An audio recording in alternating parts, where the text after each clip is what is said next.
Happy Onam. ഒന്നുകൂടെ ഞാൻ പറയത്തില്ല. ഹാപ്പി ഓണം. അങ്ങനെ ഓണം ഇങ്ങെത്തി. തലേ ദിവസം തന്നെ ഞങ്ങൾ ഓണത്തിനുള്ള കറികളൊക്കെ വെച്ച് തുടങ്ങി കേട്ടോ.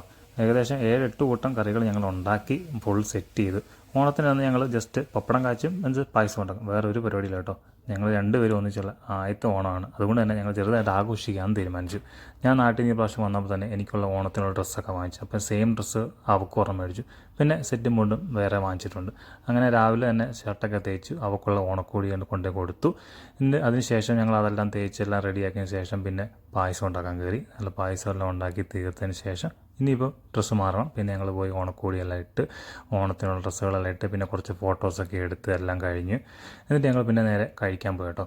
ഞങ്ങൾ ഒന്നിച്ചുള്ള ആദ്യത്തെ ഒരു ഓണസദ്യ തന്നെയാണ് ഞങ്ങൾ കഴിക്കാൻ പോകുന്നത്. അപ്പം ഞങ്ങളെ കൊണ്ട് പറ്റുന്ന രീതിയിൽ എല്ലാം ഞങ്ങളെല്ലാം സെറ്റ് ചെയ്ത് ഓണത്തിൻ്റേതായ രീതിയിലൊക്കെ വിളമ്പി എല്ലാം വെച്ച് ഞങ്ങൾ വയറ് നിറച്ച് കഴിച്ചു. ഞങ്ങൾ രണ്ടുപേരും ഭയങ്കര ഹാപ്പിയാണ്. അപ്പോൾ ഇതുപോലെ അടുത്തൊരു വീഡിയോയിൽ കാണാം. സോ ഒന്നും കൂടെ എല്ലാവർക്കും ഹാപ്പി ഓണം.